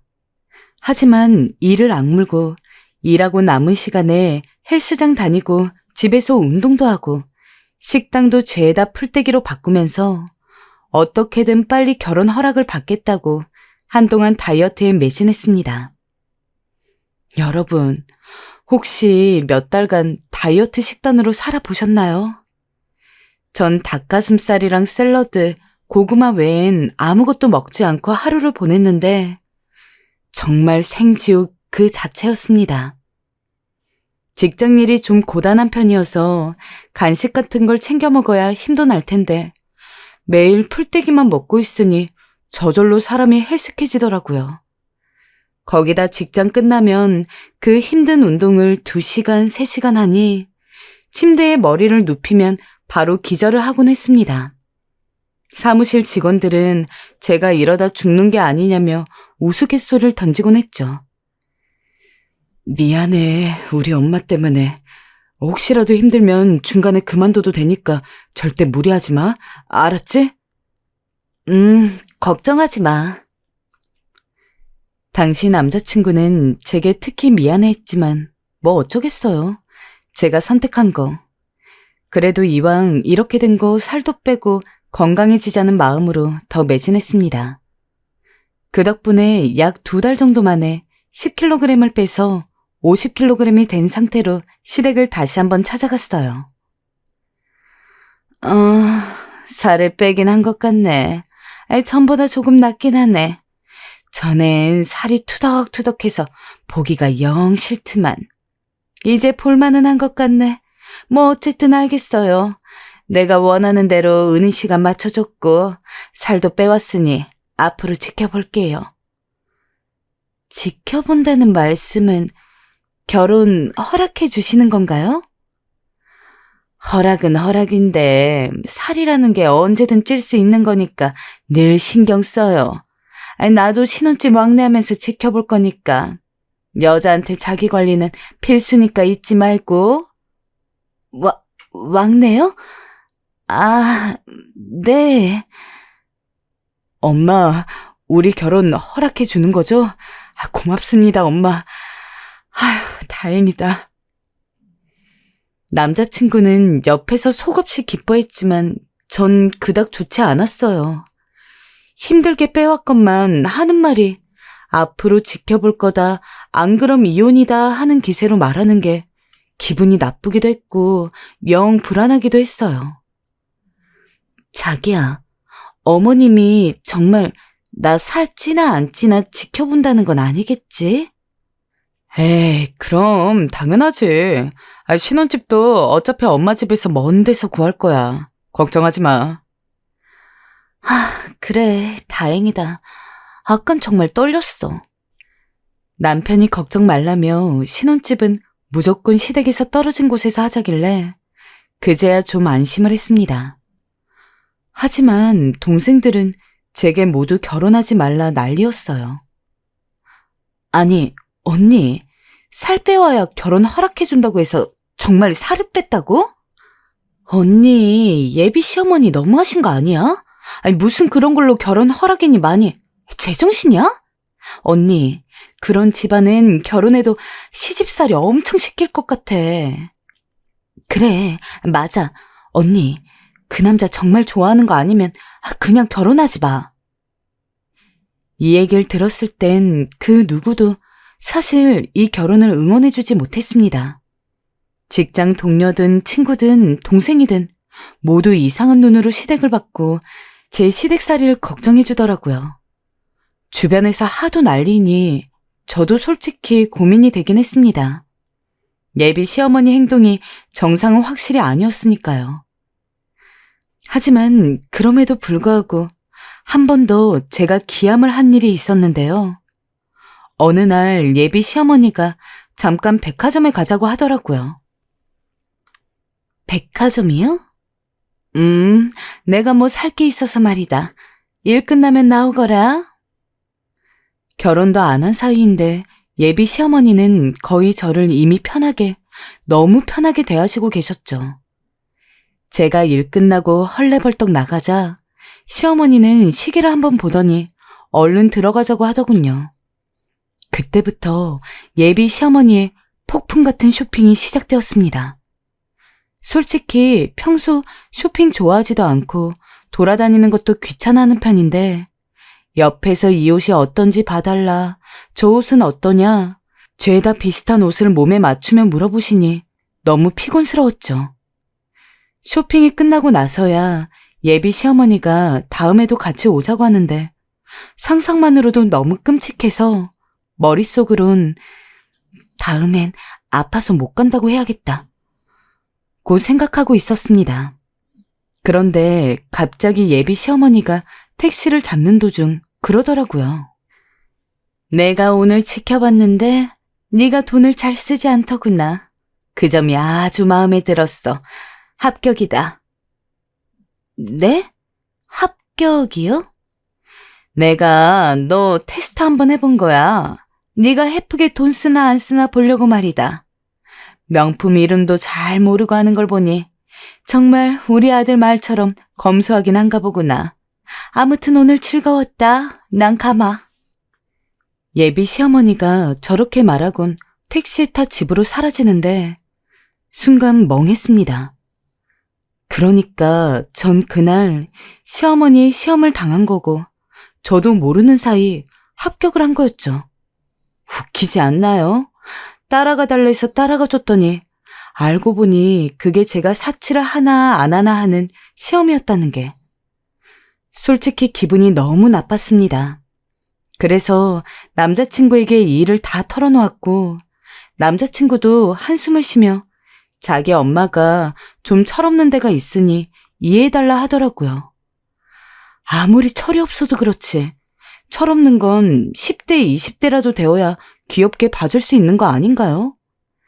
그 나이 먹고 시어머니랍시고 절 그런 식으로 시험했다는 것 자체가 너무 어이가 없었어요. 차마 동생들에겐 말하지 못하고 이 일을 친구들에게 말했더니 반응은 하나같이 당장 헤어져였어요. 예비 시어머니는 이뿐만이 아니었어요. 백화점 이외에도 저를 카페며 밥집이며 어디든 끌고 다니셨는데 이게 전처럼 또 무슨 이상한 며느리 자격 알아보기 시험일까봐 불안해서 말이죠. 밥이라도 맘 편히 먹을 수가 없었습니다. 늘 소화제를 들고 종종 걸음으로 예비 시어머니 뒤를 따라다녀야 했어요. 얘야, 이 스카프 나한테 잘 어울리니? 이게 낫나? 어머님, 둘 다 이쁜데요. 가격 대비 이게 더 저렴하고 이쁘니 꽃 스카프를 하시는 게 어떨까요? 말씀드렸지만 둘 다 너무 잘 어울리세요. 가식적인 미소와 칭찬, 애교, 아양은 늘 장착하고 말입니다. 이쯤에서 여러분은 그럼 왜 제가 바보처럼 한마디도 하지 않고 그냥 다 하자는 대로 했냐고 물으실 수도 있겠는데요. 당시 저는 남자친구를 많이 사랑하고 있었고 무조건 결혼을 하고 싶었어요. 이게 첫 번째 이유일 수 있겠네요. 두 번째론 어머니가 좀 철없고 얄미운 부분이 많긴 했지만 그래도 제게 말실수를 크게 한다거나 저를 못살게 굴진 않았어요. 나름대로 옷 쇼핑을 가도 제 옷 한 벌은 꼭 사주시려 했고 밥을 먹으러 가도 집에 가서 먹으라며 1인분을 포장해 주시기도 했고요. 말은 퉁명스럽고 약간 공주병 증세가 있긴 하셨지만 그래도 사람 자체가 나빠 보이진 않았어요. 어딘지 다정스러운 구석도 있는 것 같았죠. 물론 절 볼 때마다 몸매를 체크하고 매서운 눈초리로 감시를 하긴 했지만 사람은 누구나 다 완벽하지 않다고 생각하기 때문에 저도 그럴 거라 생각했기 때문에 어머니의 좋은 점이든 나쁜 점이든 그대로 받아들이려 했어요. 하지만 이게 실수였을까요? 제가 사람 보는 눈이 정말 형편없는 걸까요? 어느 날 대형 사건이 터지고 말았네요. 제가 살까지 빼고 시어머니 허락도 받았으며 모두가 저희의 결혼에 대해서 반대하지 않은 상황이 도래했을 때 저는 정말로 더 문제될 게 없다고 생각했습니다. 이제 남은 것이라고 해봤자 상견례 그리고 저희 둘의 결혼식뿐이었으니까요. 그러나 괜찮을 거라고 마음을 놓고 있던 상견례 자리에서 문제가 생기고 말았습니다. 바로 상견례 자리에서 예상치 못하게 시어머니가 학벌 이야기를 꺼내시면서부터였죠. 여기서 잠깐 상견례 해보신 분들이라면 아시겠지만 보통 시어머니가 예비 사돈에게 학벌 같은 얘기를 묻지 않잖아요. 그런데 너무도 아무렇지 않게 질문을 하시더군요. 사돈어른, 대학교는 어디 나오셨어요? 아, 네. 저는 어렸을 때 집안 형편 때문에 중학교밖에 못 나왔어요. 네? 중졸이라고요? 저희 어머니는 저와 비슷한 처지였습니다. 어머니도 여러 형제 중 첫째였는데 어머니 역시 가난한 집에서 태어났기 때문에 제가 지금껏 동생들을 돌본 것처럼 어머니도 동생들을 돌보느라 제대로 공부를 할 수 없는 상황이었거든요. 그래서 중학교까지만 학교를 나오고 고등학교 가서는 바로 공장에서 일을 다니며 집으로 생활비를 보냈다고 들었습니다. 사실 이미 저만 해도 그런 식으로 살고 있었고 세상에 저희 같은 집이 아주 보기 힘들었던 것도 아니기 때문에 솔직히 저는 한 번도 어머니가 그렇게 살아온 것에 대해서 부정적인 방향으로 생각을 해본 적이 없었어요. 물론 제가 사랑하는 어머니이기 때문에 어머니가 풍족한 가정 환경에서 돈 걱정 없이 행복하게 잘 살았으면 더 좋았을 거라는 바람을 가져본 적은 있지만 그러지 못했다고 해서 그런 어머니가 남들에게 무시당해도 된다거나 혹은 부끄럽다고 생각한 적은 한 번도 없었습니다. 그러나 시어머니에게는 아니었던 모양입니다. 못 배운 거 티내는 것도 아니고 어쩜 저렇게 부끄럼 한 점 없이 당당하게 이야기한다. 아유, 정신이 아득하네 정말. 순간 상견례 자리가 싸해졌습니다. 시어머니는 혼잣말처럼 한다고 한 것 같은데 저는 물론이고 시아버지, 남자친구, 저희 아버지, 어머니까지 다 듣고 말았죠. 잘못 들은 거라고 생각하려 해도 처음에는 그래도 그럭저럭 어머니를 대우해주는 것 같았던 시어머니가 한순간의 돌변에서는 자기보다 아래를 보는 눈으로 어머니를 보는 것을 확인한 순간 저희가 잘못 들었다거나 오해인 게 아닌 것은 확실했습니다. 솔직히 저 살찐 것 가지고 뭐라 하는 거는 어이가 없었기는 해도 그냥저냥 참을 수 있었습니다. 겸사겸사 내 건강도 챙길 겸 살 빼면 좋으니까 하고 좋게 넘어갈 수 있었던 일이기도 했으니까요. 근데 다른 것도 아니고 저희 어머니 학벌을 가지고 그러는 건 저도 참기가 힘들더라고요. 시어머니 말이 끝나자마자 남자친구와 시아버지는 좌불안석이 된 표정이었습니다. 그리고 저희 쪽 가족은 모두 화가 났죠. 당시 시어머니랑 어머니가 학벌 이야기를 할 때 남은 가족들은 어디서 결혼식을 하면 좋을지 또 언제 결혼을 해서 신혼집은 어디 차리면 좋을지 그런 이야기를 하고 있었는데 정말 시어머니의 그 한마디로 모든 이야기의 흐름이 뚝 끊기고 말았습니다. 아버지가 처음에 그 말을 듣고 욱하는 표정으로 시어머니에게 뭐라고 하려고 했지만 어머니가 괜찮다고 참으라고 해서 한 번은 넘어갔어요. 근데 그 뒤로 시어머니는 저희 가족이 무슨 말만 하면 이러면 학벌이 별로이면 하고 정말 말끝마다 학벌을 따지며 혀를 쯧쯧 차더라고요. 그러면서 은근히 본인 학벌 자랑을 하는 겁니다. 정말 꼴보기 싫게요. 저는 요즘 스카이라고 부르는 곳 중 한 군데를 나왔는데요. 거긴 학교가 정말 넓어요. 얼마나 넓었냐면 경영 수업 들으러 갔다가 문학 수업 들으러 가려 하면 20분은 걸어야 했거든요. 걸어 다니다 보면 얼마나 쥐가 나던지 그래도 살 뺀다 생각하고 열심히 다녔네요. 아무래도 지금 그 덕에 제가 살이 잘 안 찌는 체질이 된 것 같아요. 제 나이 되면 다 등산 다니고 헬스 끊고 해야 살이 빠진다던데 저는 전혀 아니거든요. 네, 그러시군요.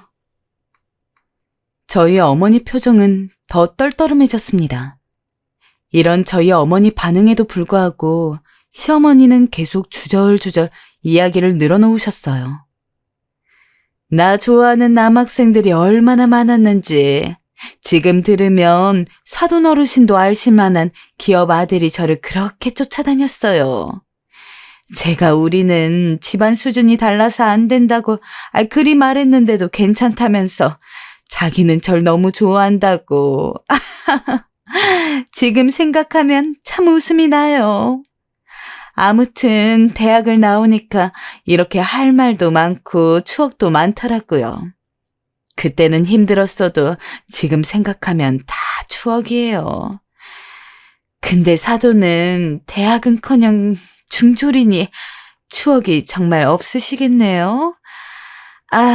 솔직히 말해서 좀 놀랍긴 해요.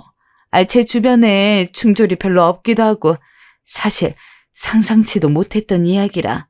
아니면 검정고시를 지금이라도 해보시는 게 어때요? 아무래도 중졸로 사시기엔 너무 부끄럽지 않으실까요? 뭐라고요? 저희 어머니도 이젠 언성이 높아졌습니다. 일단 시댁은 저희보다 잘 사는 것은 맞았습니다. 그리고 시어머니 말이 맞다면 저희 어머니는 물론 저희 가족보다 학벌이 좋은 것도 맞습니다. 하지만 그렇다고 해서 상견례 자리에서 자기 아들 며느리 될 사람 부모를 그런 식으로 깎아내리는 것은 너무 도의적으로 옳지 않은 일 아닙니까? 차라리 제 학벌을 가지고 뭐라고 했으면 그건 또 모르겠네요. 근데 결혼은 저랑 남자친구 둘이 하는데 왜 아무 상관도 없는 어머니가 그런 날선말에 상처를 받아야 하는지. 시어머니의 말이 점점 심해지자 결국 아버지가 먼저 자리를 박차고 일어났습니다. 사람 학벌로 평가하는 거 아니라는 거 누구나 기본적으로 알고 있는 사실인 줄 알았는데 사돈 어른은 아닌 모양이군요. 우리 비록 배운 것은 없어도 자식놈들 어디 가서 인정받고 사랑받을 수 있도록 인성교육 하나는 잘 시켜왔습니다. 내 딸이랑 그쪽 아들 결혼 허락해준 것도 그쪽 아들이 내 딸을 잘 사랑해줄 것 같아서 허락한 건데 이렇게 근본 없는 부모 아래서 자랐을 줄은 꿈에도 몰랐군요. 이 결혼은 없던 걸로 하겠습니다. 저도 남자친구를 좋은 사람이라고 생각을 했지만 시어머니 때문에 결혼을 하고 싶은 마음이 안 들었습니다. 저희 어머니가 자식들을 위해서 얼마나 노력하는지도 모르고 정말 아무 상관도 없는 타인이 흠이 되지도 않을 것을 억지로 꼬투리 잡아서 흠으로 만들고 저희 어머니를 모욕하는 건 참을 수가 없었습니다.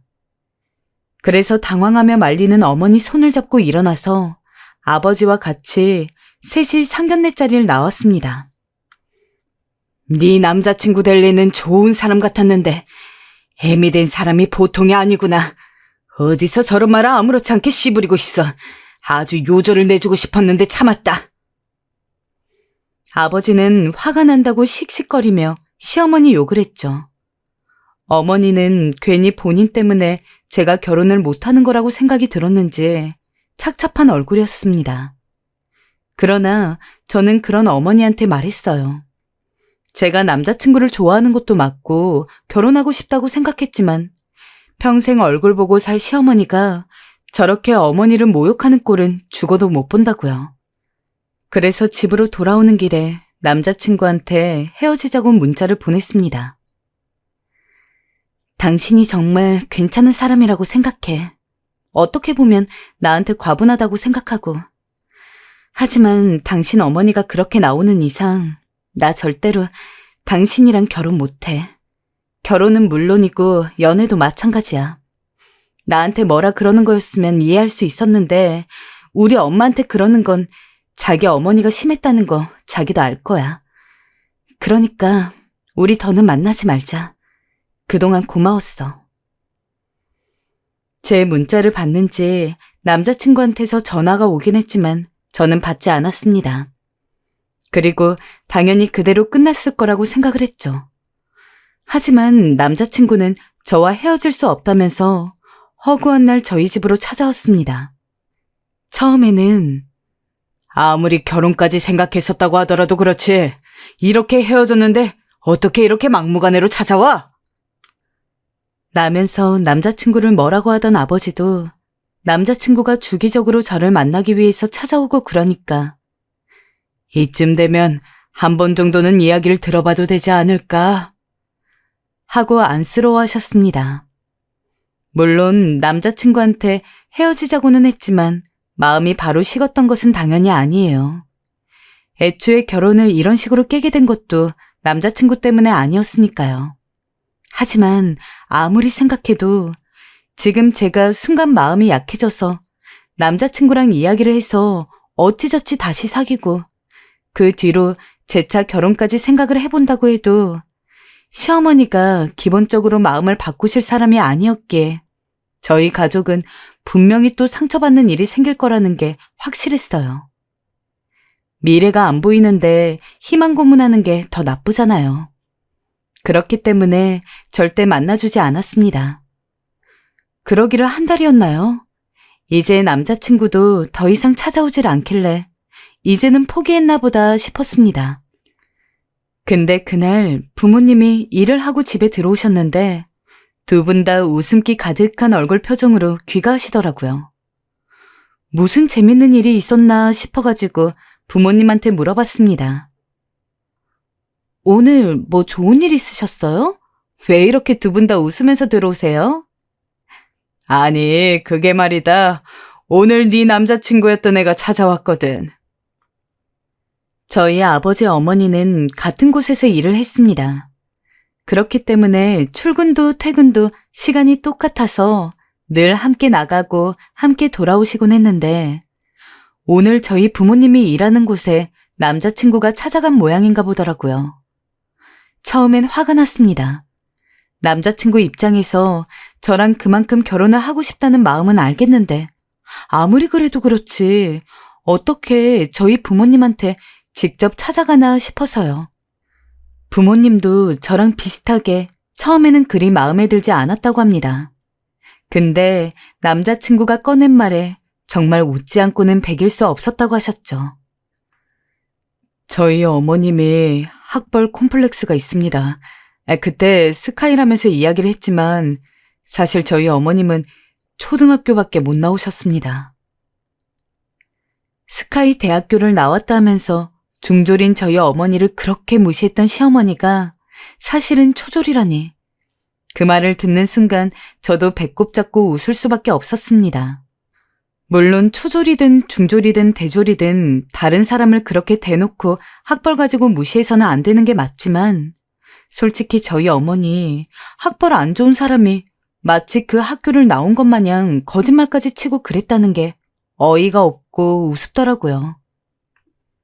얘야, 우리가 이번에 다시 한번 생각을 해보게 되었는데 아무리 따져봐도 네 남자친구는 사돈 어른이랑 다르게 정신이 제대로 박힌 것 같더구나. 만약에 네가 아직 남자친구한테 마음이 있으면 사돈 어른 댁이랑은 떨어져 사는 조건으로 결혼해도 좋을 것 같다. 한번 얘기 잘해보는 게 어떻겠니? 부모님의 말을 듣고서 저는 생각에 잠겼어요. 사실 남자친구 입장에서는 본인 부모님의 치부를 드러내는 게 쉽지는 않았을 것 같다는 생각이 들었습니다. 그런 상황에서 저랑 얼마나 결혼하고 싶으면 그렇게 직접 저희 부모님을 찾아가서 모든 것을 이야기했을까 싶기도 하고 제가 마음을 안 바꿔먹을 수가 없더라고요. 그래서 남자친구에게 연락을 해서 결혼에 대해서 다시 한번 진지하게 이야기를 나누었습니다. 제 입장을 일단 명확하게 밝히는 게 우선일 것 같아 전달을 했어요. 결혼을 하는 것도 좋고 명절이나 그런 때는 시댁에 가기도 하겠다. 근데 그 외에는 일절 시부모님, 특히 시어머니한테는 아무런 연락도 안 할 것이며 나 역시 극진한 며느리 대접 안 바라니까 시어머니랑 남남처럼 사는 조건이면 결혼하겠다고 말입니다. 알겠어. 원하는 조건 다 들어줄게. 당신이 시댁 일 신경 쓸 일 절대 없게 할 거야. 나 한 번만 믿어줘. 그리고 다시 한번 당신 어머님께 상처 드린 거 너무 미안해. 내가 따로 뵙고 또 사과드릴게. 제 말이 끝나자마자 남자친구는 적극적으로 그래야겠다 했고 그래서 어찌저찌 반년 뒤에 저희는 결혼식을 올렸습니다. 솔직히 내심 이렇게 결혼까지 한 마당에 시어머니가 또 그런 짓을 할까라는 생각이 있기도 했습니다. 하지만 사람은 안 바뀌더군요. 어느 날 남편이 선물해준 하얀색 원피스를 입고 사진을 찍어 SNS에 올린 적이 있었는데 시어머니가 그걸 어찌 봤는지 바로 전화가 걸려왔거든요. 저는 일단 시어머니 전화는 받지 않는 터라 일부러 부재중으로 가게끔 두고 있었는데 잠시 후 문자가 하나 도착했습니다. 하얀 돼지 같구나. 살 빼라. 단 한 줄이었는데 정말 사람을 열받게 하는 재주가 있으셨어요. 솔직히 결혼식 후 살이 별로 찌지도 않았거니와 하얀색 옷은 원래 통통하게 보이는 옷이잖아요. 제 나이가 몇인데 이런 걸로 뚱뚱하다고 구박을 들어야 하는지 참. 그날은 너무 화딱지가 나 떡볶이 3인분을 시켜 혼자 해치워버린 후 시어머니 전화번호를 완전히 차단했습니다. 명절날 보는 것도 솔직히 싫었지만 그건 어쩔 수가 없었고 평생 안 보고 살면 참 좋으려만 아이를 낳고 하니 또 어쩔 수 없이 얼굴을 보게 되더라고요. 물론 시어머니는 여전히 그대로셨어요. 아무래도 임신을 하고 출산을 해서 몸이 많이 불어있는 상태였는데 그런 절 보자마자 제겐 대놓고 말씀은 못하셨지만 늘 언제나 제 몸매에 대한 불만이 상당하셨죠. 적당히 먹지. 너무 많이 먹어도 안 좋아. 소식해라, 소식. 어머님, 소식도 좋은데 제 나이엔 많이 먹어주는 게 좋아요. 저 운동도 하니까 걱정 마세요. 제가 당당하게 나오면 시어머니는 아무 말 못하고 입술을 삐죽거리셨어요. 또 명절에 만나면 본인이 나온 대학 자랑을 그리 하시는데 레파토리는 달라진 게 없으셨어요. 내가 대학에서 남자들 만났던 얘기 해줬던가? 그 경영 수업 듣다 말이야. 갑자기 어떤 남자애가 나한테 쪽지를 보내더라고. 펼쳐보니까 수업 끝나고 저기 나무 아래서 만나자는 거야. 참, 얼굴도 못생겨가지고 어디다가 들이대는지 기분이 너무 나빴지 뭐니? 고백 받고도 기분이 나빴던 건 그때가 처음이었단다. 그래도 같은 대학 아이니 밥도 먹어주고 차도 마셔주면서 참았지. 고절이거나 학벌 별로인 애가 그랬으면 뒤도 돌아보지 않고 갔을 거야. 아무튼 사람은 학벌이 중요해, 학벌이. 배운 사람하고 안 배운 사람하고 차이가 많이 나.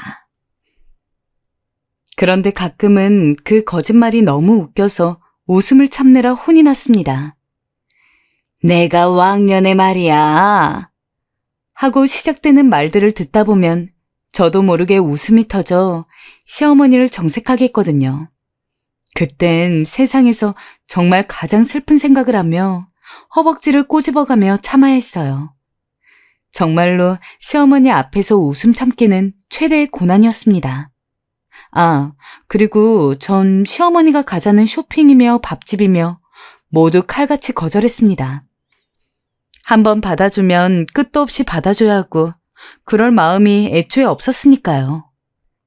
어찌됐든 시어머니와 크게 부딪힐 일 없이 결혼 생활이 이어지고 있던 도중 몇 달 후 너무 웃기는 일이 벌어졌습니다.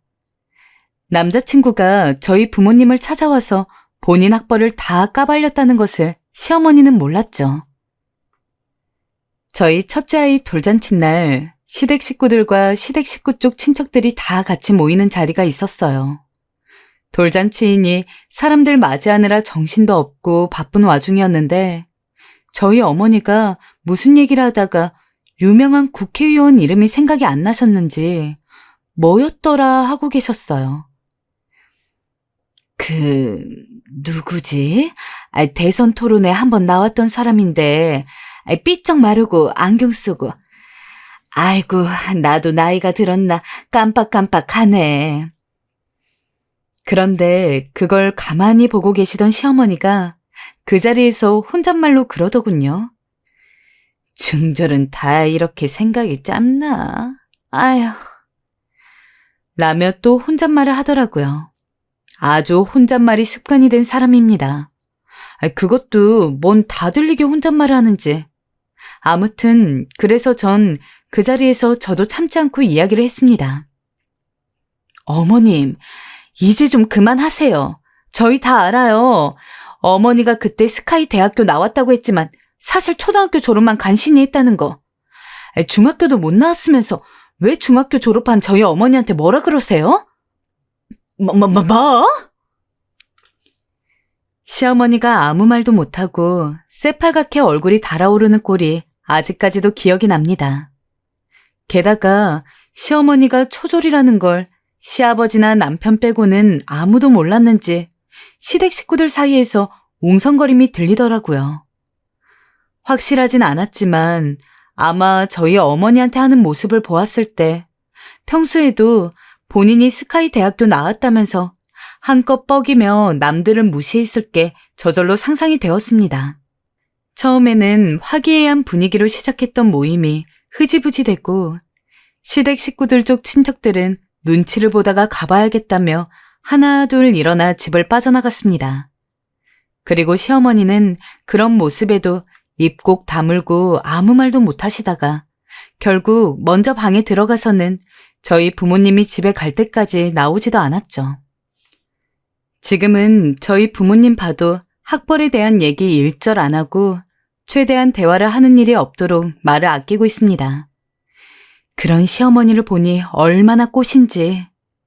이제 더 이상 저희 어머니가 학벌로 무시당할 일이 없다는 생각에 날아갈 것 같더군요. 가끔 시어머니가 기죽은 채 있는 게 불쌍하기도 하지만 이런 것도 다 자업자득 아니겠어요?